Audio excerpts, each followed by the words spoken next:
Hey Facebook, so pleased to have you with us for episode number 2 of the LifeHack Show. My name's Greg Sellar and I'm very pleased to announce Miss Louisa Nicola, the diamond boss herself, that is me, is here for the next hour as we kick off. We're about to go live on Bondi Radio, so today we're going to be talking a little bit about performance. We're going to get more into who Louisa is. Yes, we will do that just shortly. But are you ready to go? I'm very much ready. Good. I'm excited. We are ready to go. So I'm going to pull this down, fade it out. I'm going to hit the jingle. Oh. Welcome to the LifeHack Show with Greg Sellar. Broadcasting from the world-famous Bondi Beach.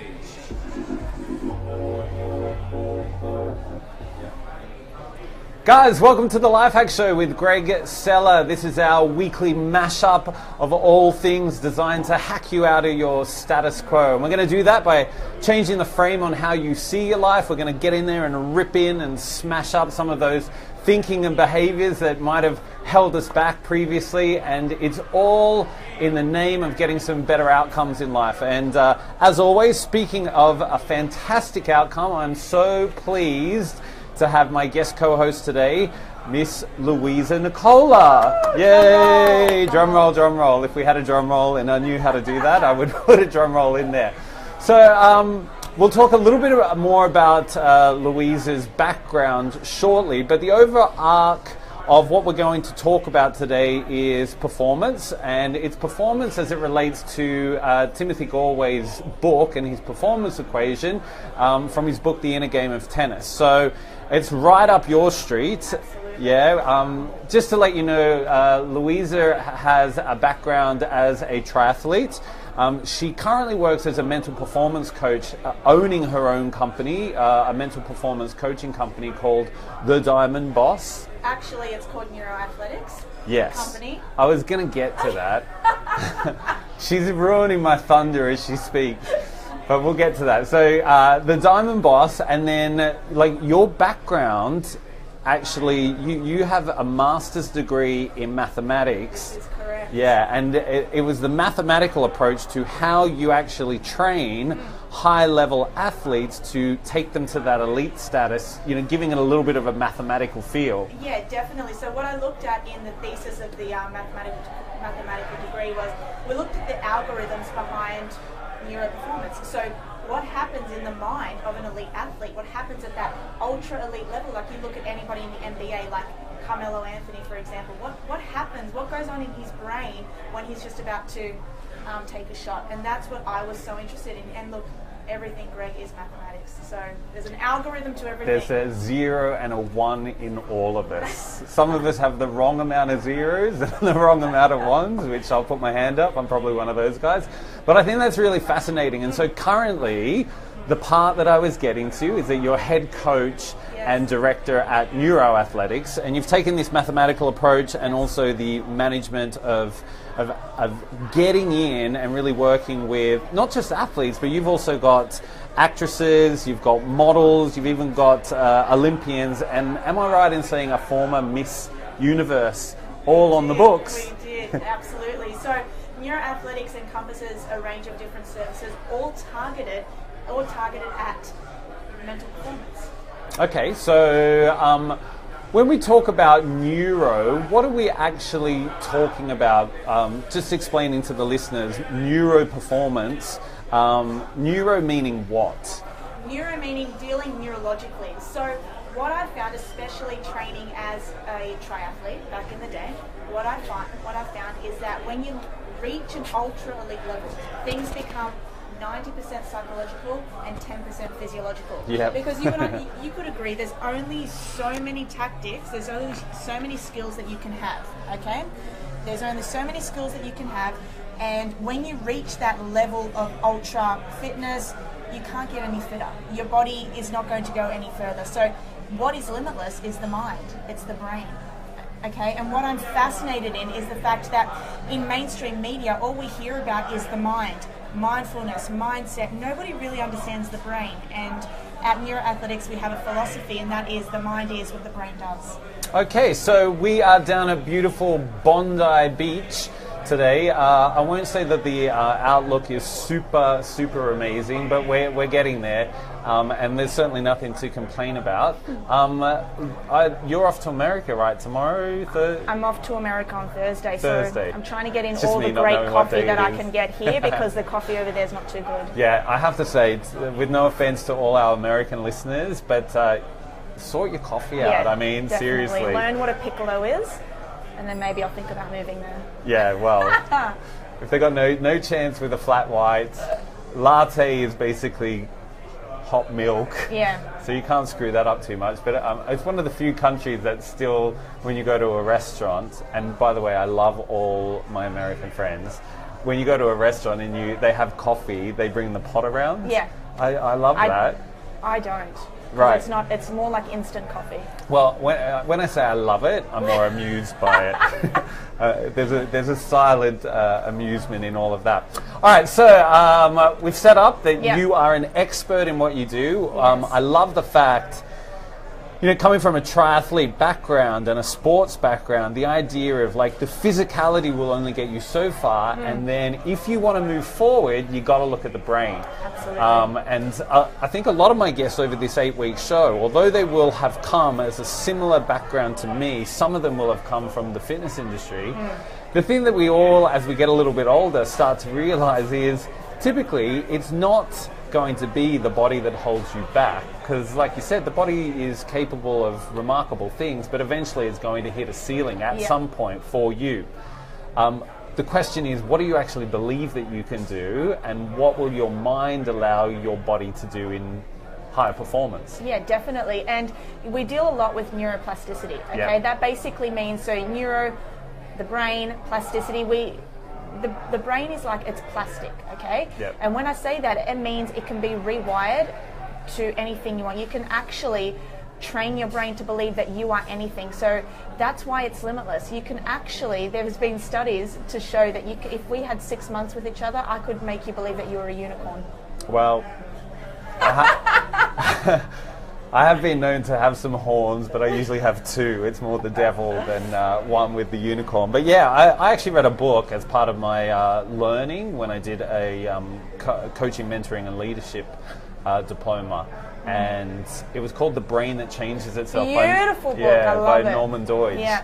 And neuroplasticity, when you see such amazing stories of people who have literally lost whole parts of their brain through either accidents or they weren't born with certain parts, and the brain rewires itself to allow them to function in new ways, which I just find fascinating. Absolutely. All right, so over to today's topic, which is looking at performance and what it means to somebody in their everyday life. And you can apply it to whatever you want. So you might be thinking in terms of you as a partner, as a parent. It could be you in business as a leader, or it could be you in terms of, like Jeff spoke about last week, in terms of weight loss or sporting performance. We're going to take a look at what we call the performance equation. And the performance equation is something that Tim Galway had, like I said earlier, in his book, The Inner Game of Tennis. And it says this. So if you've got a pen, write it down. P equals PO minus I. I'll say it again. P equals PO minus I, where P equals performance, PO equals potential, and then I equals interference. So it basically says your performance in life is equal to the potential that you have, and you've already identified that we know everyone has more potential than what they're probably currently living out. But the stuff that gets in the way is the interference. So the biggest question we have to ask is, what is it that's stopping us from having achieved the life that we already want or know that we want already? Why haven't we got it already? And these are some of the questions that we want to answer today. So P equals PO minus I. What are your thoughts? P equals PO minus I love that equation. Okay, first of all, an equation, mathematics. Second of all, when it comes to potential, what I find is that with most people, we're not actually even, we're probably performing at around 60% of our potential. We're not actually going towards the highest potential we have, because a lot of things get in the way. Our environmental factors, the way we were raised, our values, our beliefs, and that actually hinders our process in believing that we have a higher potential than what we actually do. So that's one part. And then interference, oh my God, do you have 48 hours that we could talk about interference? It can be environment, it can be physical, it can be mental. So yeah, it's just about understanding, first of all, what's your interference, and then it's about how can we deconstruct what that is. Okay, good. So we're going to break all three of those Yes. down into sections. So we'll start with the first one, P. I've been reading a great book. I don't like swearing on air, so I won't. But it's by Mark Manson, and it's called The Subtle Art of Not Giving a F. Fuck. Yes, okay, well, I'll let you do it for me. There you go. So, have you read it? Do you know about it? I've read it, yes. I love it because I think that it allows us, and one of the key questions I have around performance these days is, are you being realistic, and what are your metrics for actually garnering whether or not you know you're successful or not? And I'll use myself as an example here. Like, I've had a pretty okay life. I'm down here at lunchtime on Tuesday, looking out at the sea on Bondi, doing my radio show Next to me. next to you, great guests, perfect company. So life's pretty good, but yet I spend an inordinate amount of time beating myself up because I'm not doing everything. And he has one of the best examples that I think I've ever heard in terms of setting the right metrics for yourself. Do you remember the analogy he used in that book about the guy from Metallica? Refresh my memory. Just say no. It's okay. yeah. I read it really recently. The guy who was originally in Metallica, so they'd done all the gigs. They were just about to sign a record deal, and basically he got fired from the group.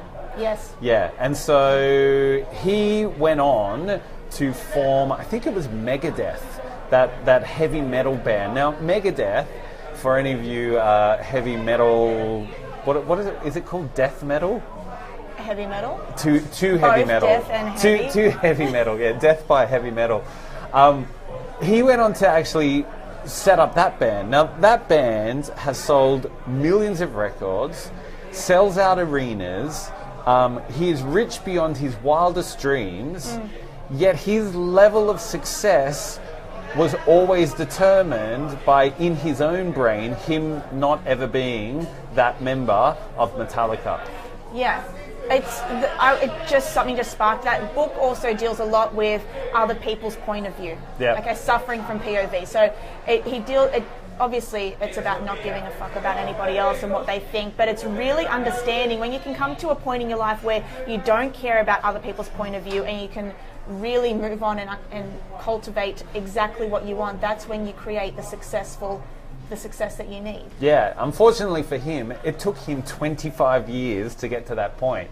So he actually said, like, I wasted 25 years of the most amazing personal success. And it's only now that I'm a little bit older that I actually look back and thought, what the hell are you doing? Like, why waste all that amount of time worrying about not being the member of Metallica and almost wiping all the success that you had as part of Megadeth totally out of the equation? It's crazy, crazy, crazy behavior. But often when you look at the most successful people in the world, they've hit a point in their life where everything's just come crashing down, and that's when they achieve success. So sometimes you need to be fired in order to realize that you weren't meant to be in that position. Okay? Yeah. You need to some people go through horrible breakups to realize that they weren't meant to be with that person. Sometimes it takes a tragedy, which is a tragedy in itself, to realize your full potential. That's what I believe. Yeah. The hard thing about the metrics though, is that we live in this society at the moment where we're told that you have to be better looking, faster, more agile, more resilient, successful, thin. I mean, you name it. And social media is a big catalyst for all of this.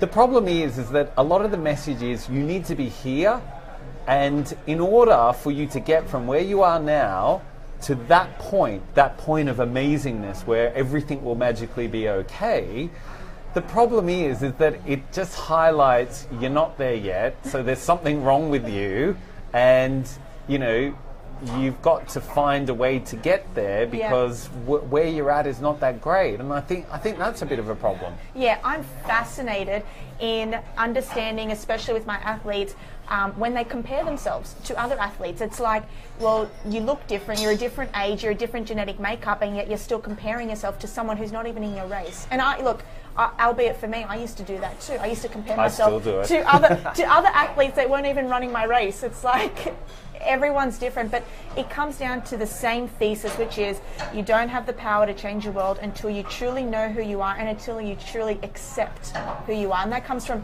DNA, that comes from your skill set, that comes from, you know, how you were born. You can't change that. Yeah, we talked a little bit about acceptance. I had a great mentor. We talked about it last week with Jeff. I had a great mentor, Kath McKenzie. Hey, Kath. Big shout out to Kath from Fire Up Coaching. She had a really great saying. She's like, everything is as it should be. That's just where it is at. You know, it's like, oh, I love that. Everything is as it should be. Yeah. You know, where you are right now, in terms of who you socialize with, who you go out with, who your kids are, where you work, is the result of every action or every inaction that you have or have not taken. And you have to be okay with that in order to move forward. Because if you don't accept where you're at right now, then you will always stay in the status quo. You will always spend time in that fail cycle because you'll never be willing to be open enough to have other point of views come into your life to be able to move forward. And just on that fact with where you are now in terms of who you're hanging out with, who your closest friends are, we all have a choice, okay? We have a choice of how to react to things. We have a choice of what to do every day. We have a choice of how to turn up. We have a choice of if to drink or not, or to not drink, okay? So when you say that we are, you know, we have to accept where we are right now, we do. But if we want to change it, everyone has a choice. And what's your choice, drink or not drink? Not drink. I don't drink. Really? No, I'm an advocate of not drinking. I'm an advocate of drinking water. Well, we all drink alkaline water. We all no drink alcohol water. in this system. Really? No.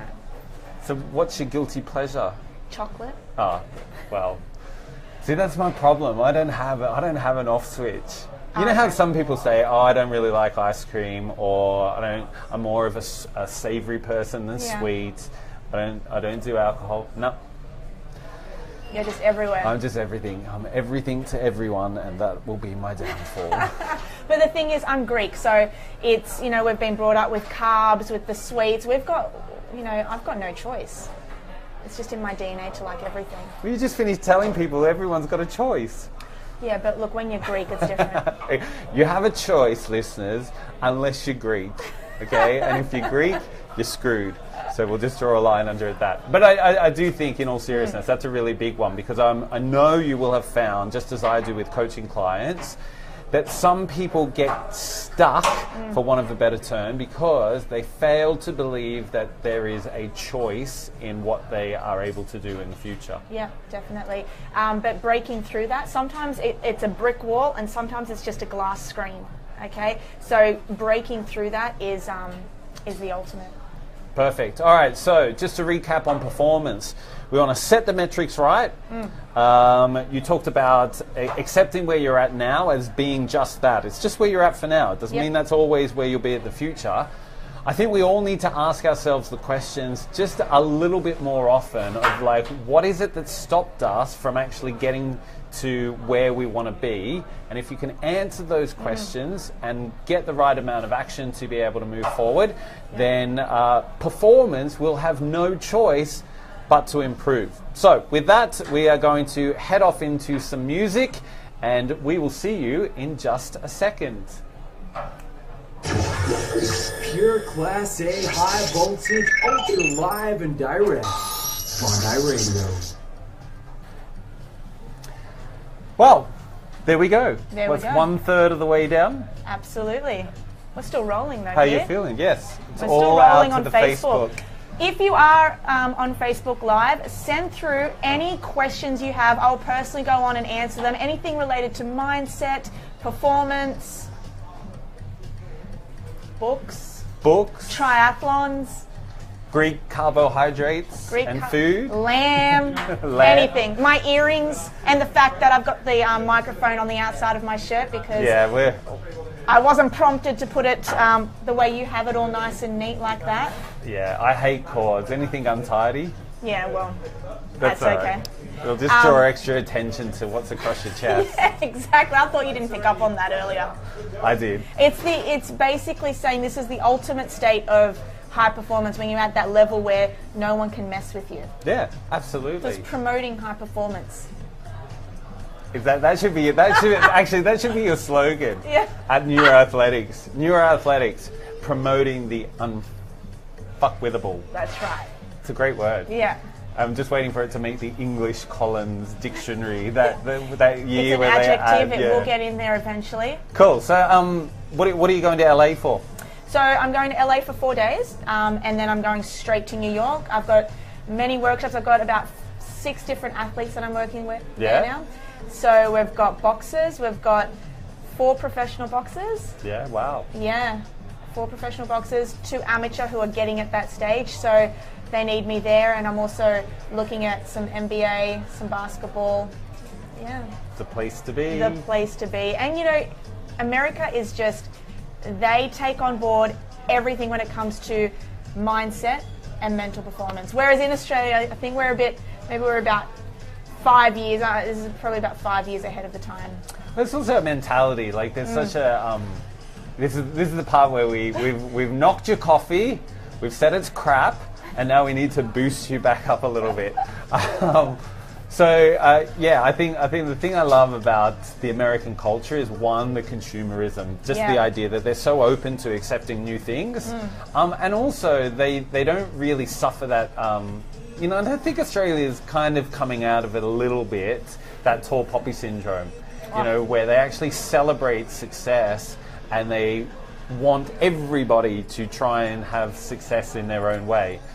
So I think that's really interesting and why we love Americans. There you go. Yes, and with America as well, there's so many, there's a huge gap between highly successful people and people, average people climbing the ladder, whereas I think in Australia, we don't have the population just yet to claim things like that, and we're all just like this, all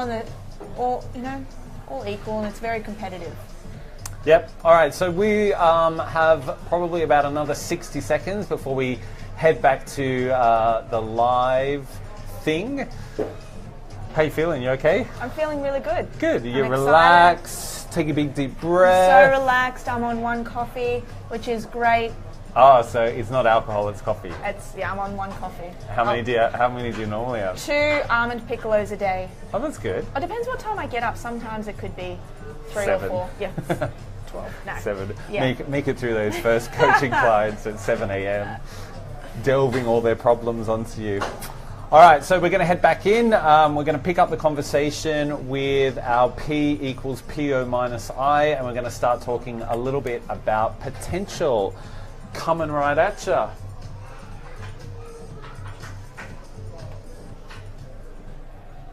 Pure Class A, high voltage, ultra live and direct. Bondi Radio.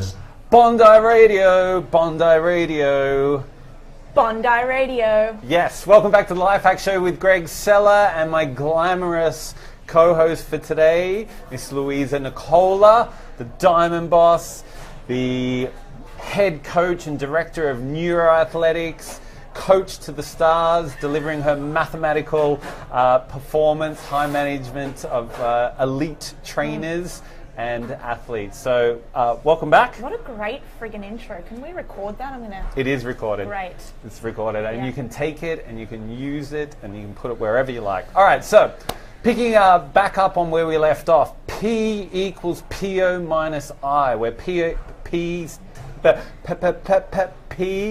stands for performance. PO stands for potential. And I stands for interference. All right, so speaking of PO, potential.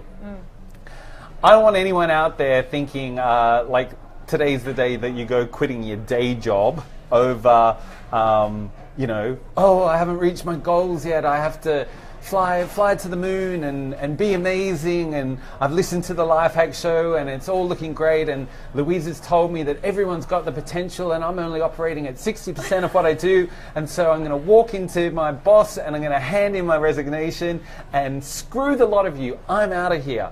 Don't do it. Disclaimer, yes, don't do it.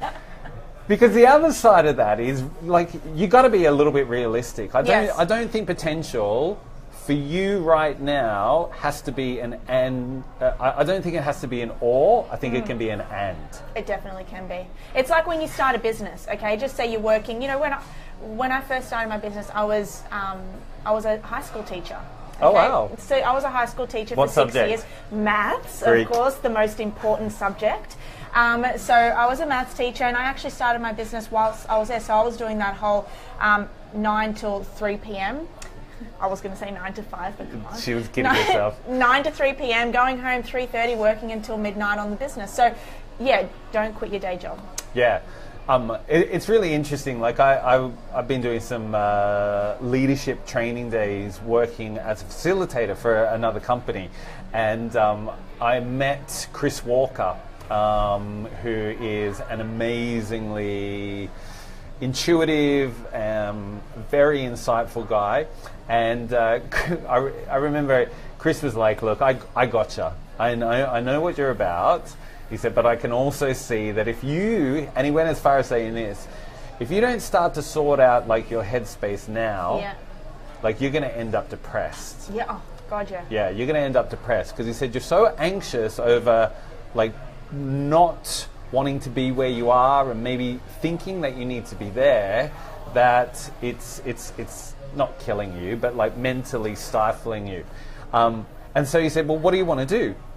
And I was like, I had all these like, well, I want to do this and I want to do that and I want to be this and da-da-da-da. And he just looked at me with this like stern look, and he said, "Well, I have to be honest, mate. You know, you're 42, yeah?" I said, "Yep." And he said, "Well, most people who want to do that type of stuff have been working on that sort of stuff since they were 26. He's an idiot. Yeah. And he said, "Is that realistic?" But I had to be honest. It was the perfect medicine, because what it made me think was, at some point I have to be okay with where I'm at, and I can use the this and approach. Because what his other advice, and I actually thought it was great, his other advice was, do this, which I've started to do, and by proxy, some of the other stuff may come. But he was like, I don't think your, for want of a better of a term, like your fortune is going to come, or your success is going to come through all this other stuff, because I'm not sure you want it enough. I'm not sure you want it enough. Because if you wanted it enough, you will have done the work for the last few years, or however many years, to put yourself in a position where those possibilities become realistic. Wagwan. Okay, I have to disagree with him, because I truly believe that when you find out what you want, okay, when you actually, so for you, you know, you could have, what is it that you wanted back then? What did you tell him you wanted, and he said to you? Oh, bring my private coaching session, my private thoughts out to the world, why don't you? Thank you. Well, it was just weird, because like for 25 years, well, not for 25 Batman. years, but I would say, let's say yeah, pretty much, I want to be Batman. The last 5 years, what really got my goat was that I was doing programming and mentoring people in and around the fitness space who were almost in the celebrity fitness space. And it's a weird realization that, like, by proxy, the experience that you've gained over 25 years has made you something, but because they've got a great set of abs and big thick shoulders and an amazing looking face, the opportunity gets there. Now, if I wanted that, I'd stop eating cake and I'd spend more time in the gym. Does that make sense? So yes. That's what he's trying to say to me, is like, look, you probably haven't wanted it enough. Trying to say that your actions don't match your mouth. That's what he's saying. That's exactly what it is, and that's what with everyone is. But this is the thing. It's a perfect, when you find out what your potential is, when you find out, okay, I'm a high school teacher, but really I want to be #1 triathlete in the world. You really have to be self-aware to realize that's what I want, but let's look at my DNA, okay? Do I have what it takes to get me there? You really have to be honest, or are you just going to be plugging away, beating the pavement day in and day out for a result that's not going to happen? And that's the problem. A lot of people are, especially in elite athleticism, they're trying to be a basketballer when their natural God-given talents are to be an NFL player. Yeah. Okay? So that's what I think, but I honestly believe that if you want something bad enough and your actions match your mouth, then you can get there. It's just got to be a perfect mix between DNA and being self-aware. Well, yes, absolutely. If you look to the dictionary, the word potential is actually defined as having or showing the capacity to develop into something in the future. But I think sometimes that has a problem, and I know it has for me previously, is because I've always waited for the right time. And if there's one thing that I've come to know at 42 years of age, like the right time almost never happens. Now is the right time. Yeah. Yeah. So, you know, if not now, when?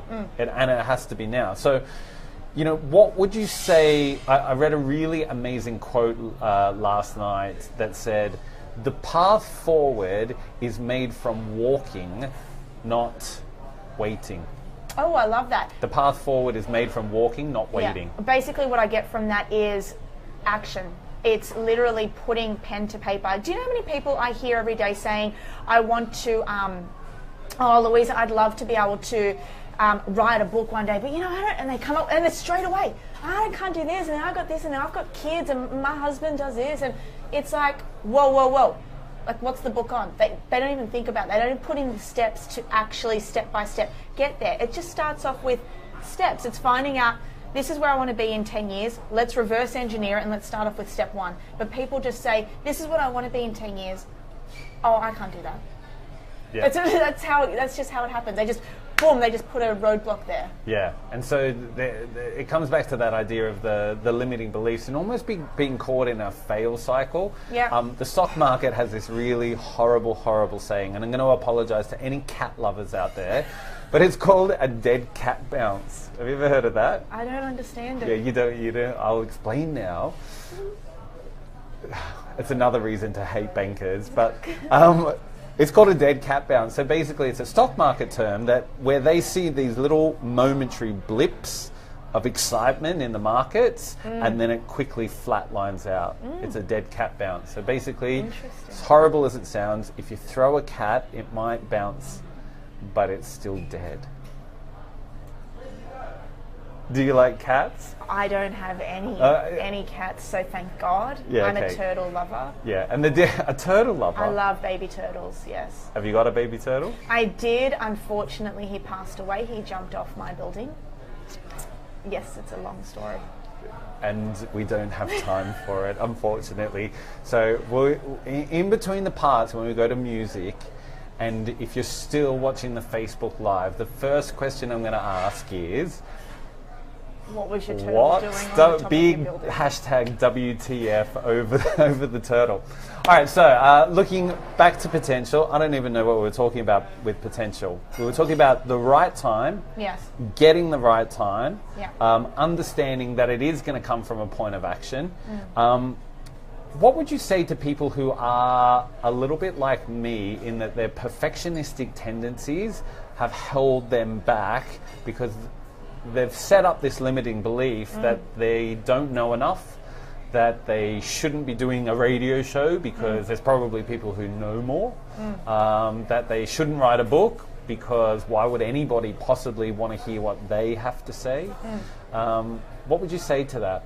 Well, I love to deconstruct every thought, okay? So when we just look at limiting beliefs, I love to know where they came from, okay? Because you've got to realize your brain encodes everything. So everything I'm saying to you now, your brain is actually coding it with information. So if you've ever been told as a young kid, and we hear about this so often, in primary school, if anybody has ever said to you, you're not good enough, and then maybe your basketball coach when you were 10 said you don't have what it takes to be in the basketball team, and then your teacher says it, It's just that it compiles in your brain and in your nervous system from a young age, and then you go, that's what you start to believe in, but you've got to break the cycle, and not a lot of us do break the cycle, and then we end up at 25, 46, 66, and then we're like, I just can't do it. You're fearing something that is not there.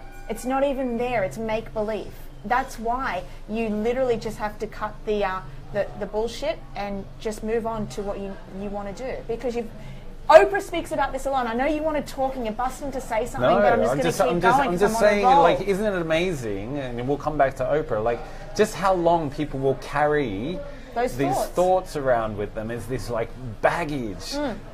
And the amount of baggage that people go through their everyday life, just carrying with them the whole day, it's exhausting. It's exhausting for people as well now in 2017 who have a large following on Instagram and on Facebook, because you can get trolls and haters out there that can comment on your photo. They can be from, Timbuktu, and they can comment on your photo, and you can go, oh, they think I'm fat. That means I'm fat, and they don't even know you. Do you know what I mean? It's all right. They're ugly, and we can go for a run. that's the mental space. I remember Joan Rivers. Joan Rivers. Yeah, Joan Rivers once said, "Post what you like, write what you like. I don't care because I don't read any of it, none of it." And that's why she's performing at that high level. Well, it could also be why she's dead, but why she was performing at that high level. Yeah. Correction. So, yeah, I mean, my main modus operandi up until, it's such a bad habit, and one I'm trying to break, is that I was always and am always ready, aim, fire. And I think most successful people in life, and I've heard it once recently in a meeting I had with somebody where I was like quite shocked by it, they are really fire, aim, ready. They take the total opposite approach. We were going to think about holding an event, and I'm all about logistics and could we make it work and what will we need to do and let's sit down and have a plan, and then what would the name be and the marketing and this and da-da-da-da-da, and could we do it and who's going to, and the list of questions were endless. And the person sat across from the table was like, get a date, book it in, and then we'll have to do it. Yes. And I was like, oh my God, that's why you own businesses. That's why you're really successful. And I'm sat at home with my kitchen table, like trying to, finish my book. Procrastinate. That's what it is. Yeah. When it's all a bit comfortable. So, I think the ready, aim, fire thing is gone. And I'm not saying that good preparation isn't important. I'm not saying that good planning isn't important. But don't let it be at the expense, like you said before, of just do something.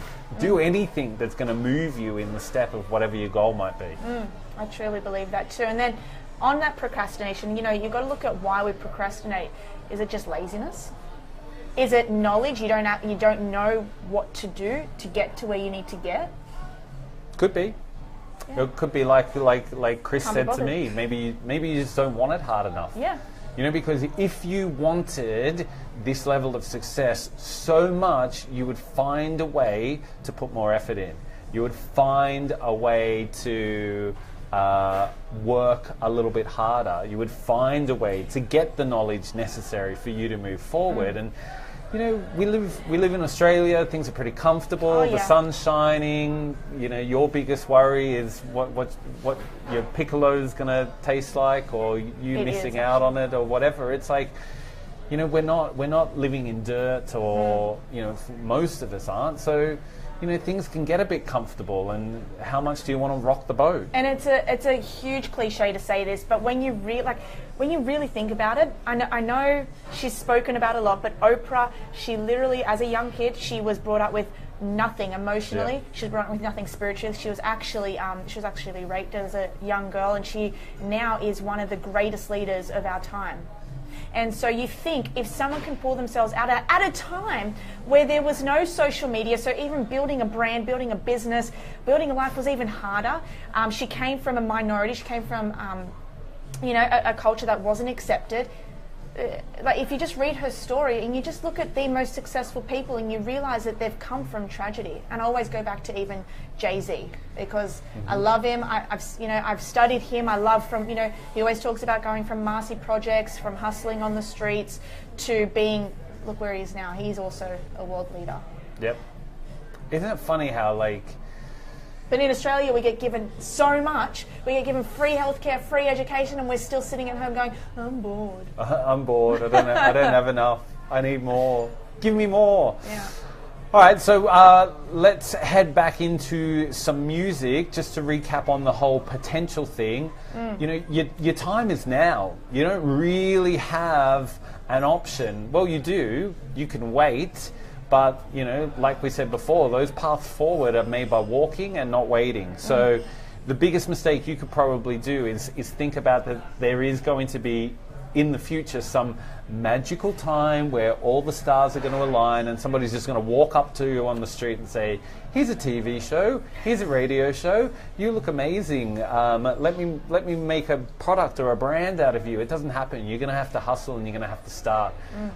But it just takes one foot in front of the other. Be a little bit more fire aim ready. Be a little bit more willing to get out there, and maybe you'll fail once or twice, happen. but eventually you'll learn from those mistakes and, like you say, make it happen. Yeah. All right, music is coming. We are good. We will see you in just a second. Pure Class A, high voltage, ultra live and direct. Bondi Radio.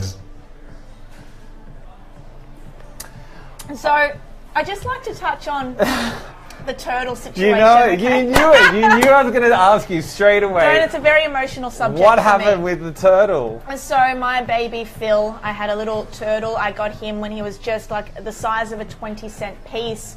I watched him grow into a beautiful young turtle. No. So honestly, Hang on. What do they call a baby turtle? Just a baby turtle? Yeah, Okay. just a baby turtle. So Just checking. What happened was, again, this goes back to my heritage. I was overfeeding him, okay? Unfortunately, Carbs. I was feeding him grade A salmon, smoked salmon, because they love that. But then apparently I was feeding him too much. So what happened was he grew so large. I took him to the vet. It was so horrible. He had to have a little bandage on his arm. We had to give him needles.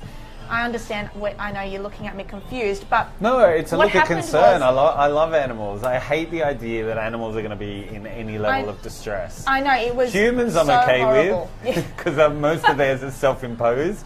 But when you're an animal and you don't have that kind of like vengeful side to you, can't bear it. So what happened was he grew large, he grew faster, and he, just like a normal person, like, you know, when you look at bodybuilders, if they inject hormones, they're just huge.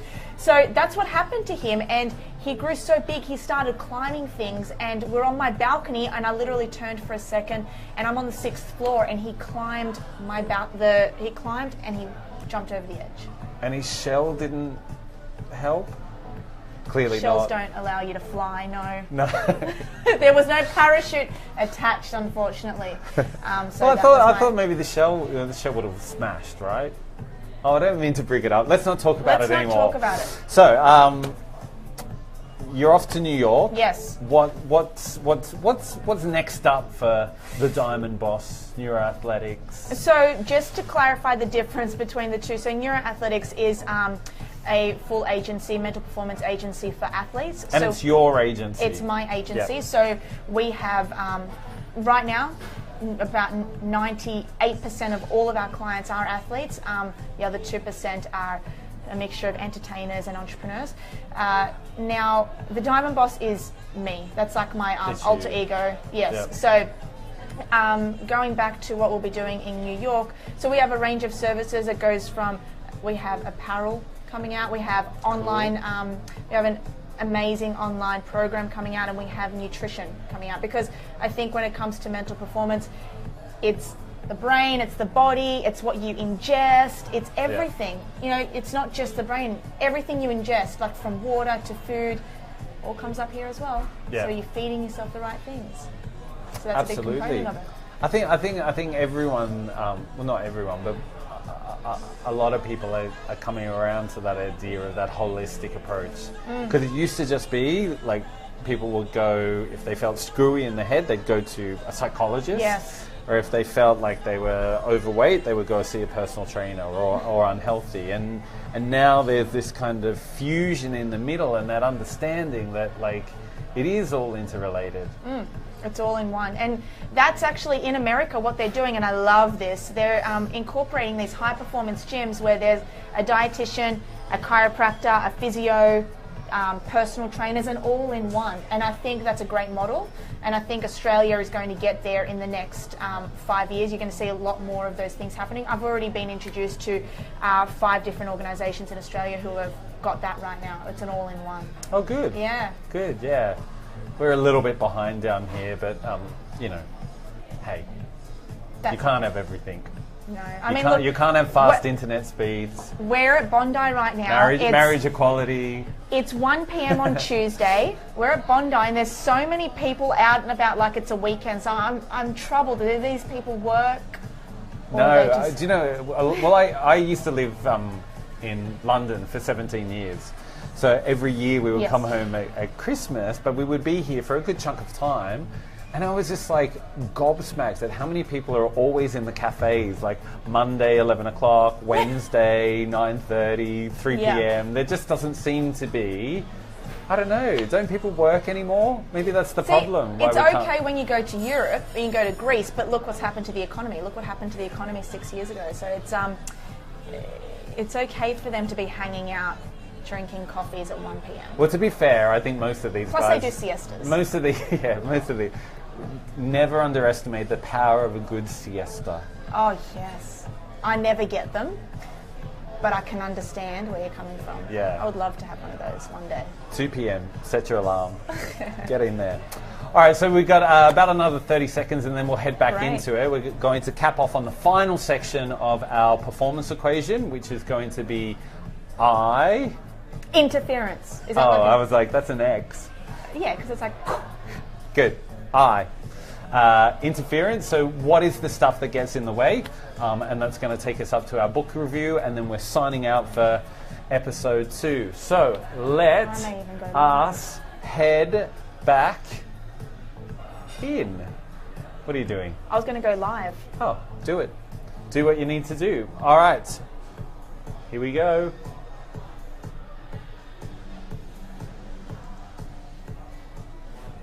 Broadcasting from the world-famous Bondi Beach, this is Bondi Radio.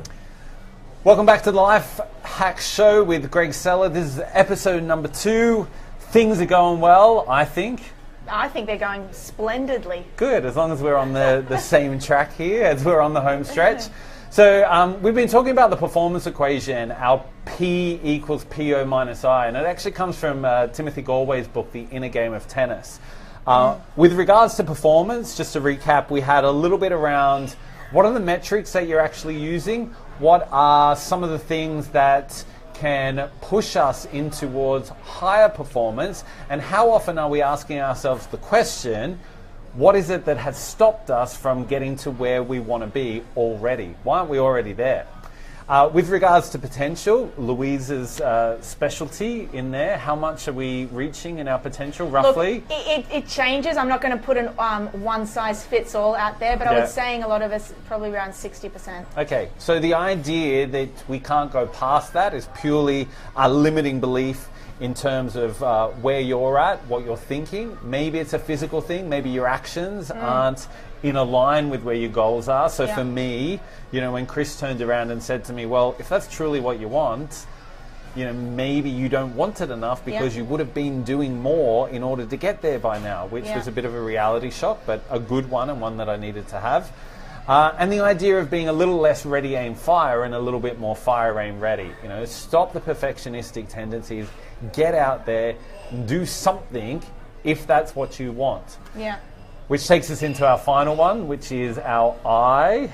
Interference. So I love this one. I'm just going to chuck it straight over to you. I love this one because you can come from it at all angles. You can come from mental interference, and they are the mindset challenges that you have, which could be anything from negative thoughts, not implementing daily disciplines, not implementing daily rituals, from physical interference. You know, I had a very big injury. I had to have an ACL reconstruction, so that was interfering with me running.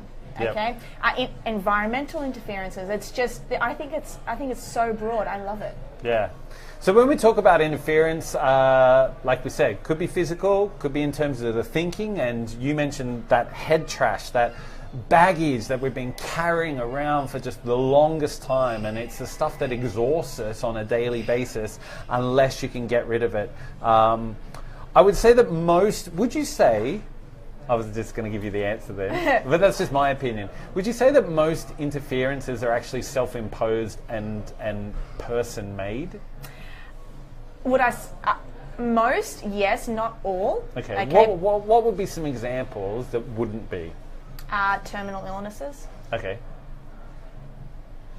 True. Things that, someone comes and hits you with a car. Things like that. But on the other side, self-inflicted, yes. Okay, I think that we all sometimes go in a downward spiral, sometimes into depression. I think that depression starts at a place, and if you don't catch it, okay, if you're not mentally equipped to catching those bad thoughts, you go down a negative spiral, and it just becomes this reverse success cycle where it's just you're picking up momentum of depression, and that's just keeps spiraling like that. Yeah, and it can happen quickly, like yes. really super quickly. Yeah. So I think it's probably a 3-step process. We need to take some time to reflect, actually just take a step back, which when you're caught up in your day-to-day of Groundhog Day and getting up in the same way and dealing with the kids in the same way and going to the job in the same way, coming home and cooking the same food in the same kitchen and going to bed at the same time, you know, it's difficult to actually just take that time out and go, well, where am I at? Where do I want to be? And what do I have to do to close the gap? And something interesting is actually delve into what your interferences are, because more often than not, sometimes when I ask my clients, what is your ultimate life? What does your ultimate life look like? And we always start with that in the first consult. What does your ultimate life look like? And I look at it and they're completely south of that right now. And I say, okay, great. What's your biggest challenge right now? And they'll say a challenge that's not actually their actual challenge. How many of your clients, when you ask the question, have no idea what their actual ultimate life will look like? Or only probably around 25%. I say that because we're dealing right now with elite athletes. And when you're looking at that high level, elite they know. You know, you look at successful people, they know what their life is going to be like. Yeah. That's why they're there. It's more so people who are in the middle, who are climbing to that stage, who don't exactly know what their ultimate life looks like, and that's why they don't know where they're going. Because when you don't know what the end goal is, you can go anywhere. You can go down a million different paths if you don't know what the ultimate destination is, right? Yeah, absolutely. And we talked about, you mentioned this word before, I think there's one massive excuse. It's probably the number one excuse that people use as an interference to not doing something that will move them closer to their goal. Any guesses? Money. And I just don't Excuses? have Time. I just don't have time. Money. I'm so busy. I'm sorry I couldn't get back to you. I've just been really busy. Oh, I haven't started that program. Man, I'm so busy. I'm like, busyness is not an end destination in itself. Yeah. You know, it's either, to me, the minute somebody says that, it's either like, well, there's a time management issue, or there's an emotion management issue. Or there's a priority issue. So we do, even with our athletes who say the same thing, I'm working, 19, 20 hours a day, Louisa, because I want to do everything. It comes down to, let's do a life audit, let's do a day audit. What are you doing in your days? They could be spending, there's actually a great app that monitors how many hours you use on screen time. And sometimes it's like, some people come off with like 6-7 hours a day. It's like, what?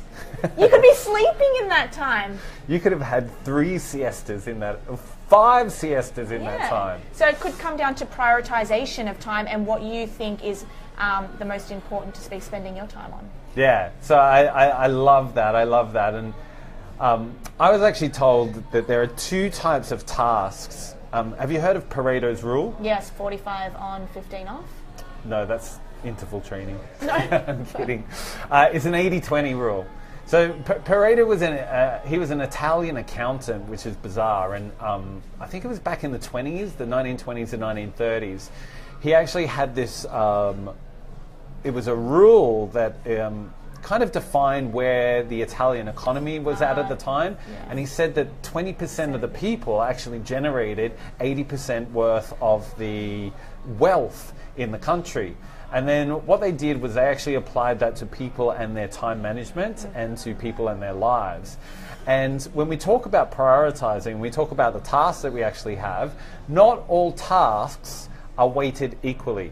So when you talk about prioritizing, you have to figure out around Pareto's rule, it is the idea that you will probably spend 20% of your time generating 80% of your success. But we spend almost the opposite. We spend 80% of our time doing stuff that will never move us forward. Yeah. And so you have to define your tasks in terms of, are they a maintenance task or are they a progress task? And a maintenance task is going to be something where after you've done it, you'll be no closer to where you need to be. Whereas a progress task will be something that has actively moved you forward in closing the gap towards success. But there's also a rule when it comes to corporate organizations or anybody who's working, if you spend 45 minutes on your task and then take a 15-minute breather, you actually produce more work, because it's better to do that and put in all the time and energy instead of sitting down for 2 or 3 hours and just killing your brain and then not doing anything after that. Yeah. I really now, while I'm sat at the computer, I listen to my body and I listen to my... can you listen to your brain? Yes. I listen to my brain in that case. And you know, if I'm not connecting with what's on the screen, I don't sit there anymore and just try and belt out another line or two of a book or another 15 minutes in a training program or something like that, because I know it's going to be crap. And I'm only going to need to come back, look over it again and go, oh, that's crap. I need to redo that. So get up, move away, you know, get out of your sitting position, change your focus. And I would love to just tell everyone, I'll give you an action item for anybody who's out there who struggles with interference, okay? The best time to prime your body and to prime your mind to actually have a productive day is within the first 20 minutes of your day. So what happens is when you first wake up, your brain for the first hour is going on 10.5 wave cycles per minute, okay? As opposed to throughout the day. So what that means is your brain, whatever you take in, whatever information you take in within the first 20 minutes of every day will have an effect on how you produce your day. So if you look at Facebook when you first wake up and you see something you don't like, it's going to upset you for the rest of the day. So we have a rule at Neuroathletics, you cannot touch your phone for the first 20 minutes of the day. Second thing is, priming your mind first thing in the morning by meditation is so imperative. I do it, I make all my athletes do it. It's phenomenal. It calms your mind, it calms your body, it gets you into a state of certainty, into performance, you feel alive, and you can produce more in your day. Have you, great advice, like really, really good advice, and I've only just started doing the opposite. Oh, great. Tragically. So you look at your phone. Well, it's by my bed, and so what I do is I get up and I reach over, A, to see the time, but B, because I'm holding it, I automatically just like clear all the crappy emails that have come in overnight, you know, the stuff that I don't want to see. Just check if there's anything I need to get back to within the first hour. It's not to say that I jump straight on it. It's just to get a feel for where I'm at, what I need to do in the morning. But I do chastise myself for it because it's a new habit. It's not something I did 6 months ago. So you're not putting your phone on flight mode when you sleep?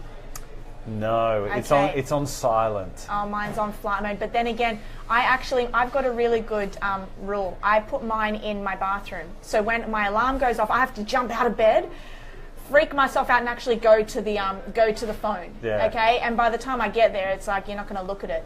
And I do that A, because I wake up so early that it gets me out of bed instead of just hitting snooze. Yep. And B, it's just so much better. You should try that. I'll try especially. it. And put your phone on flight mode. That will be my new hack, my new life hack for Love today. that. So thank you for that.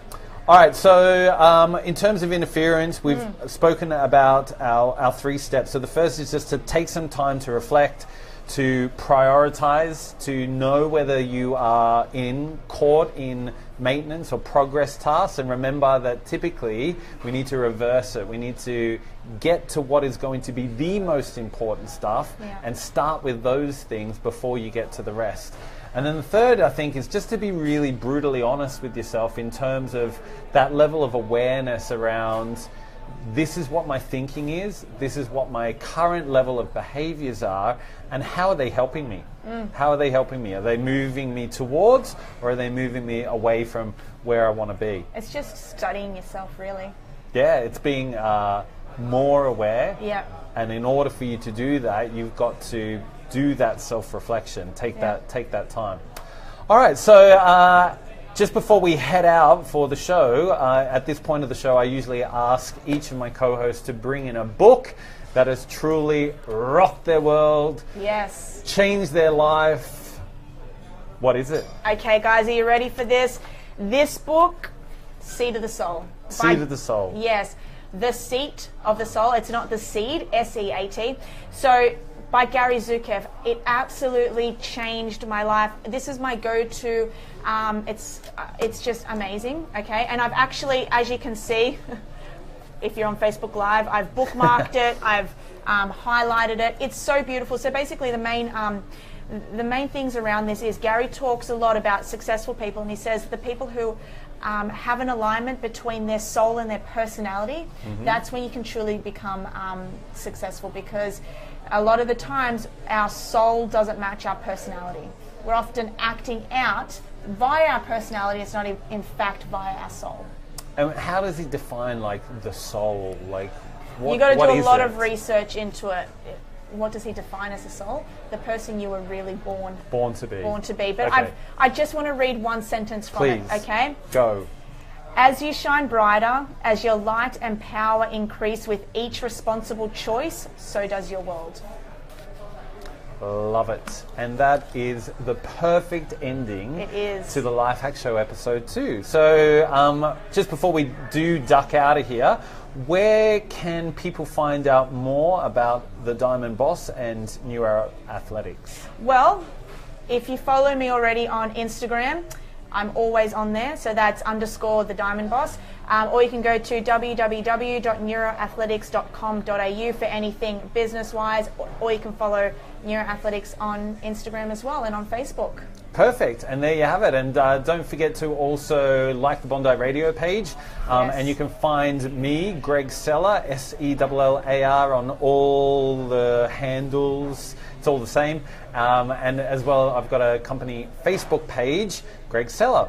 So hopefully I will see you in there. And for those joining us on Facebook Live, thank you very much for viewing. For those listening on Bondi Radio, thank you very much for listening. We're going to head back into some music, but on behalf of myself to you, thank you very much for being here. Thanks for coming in. I loved it. And good luck with your travels off to New York. Thanks, Greg. All right, until next time, enjoy it and continue to hack the status quo. Pure Class A, high voltage, ultra live and direct. Bondi Radio.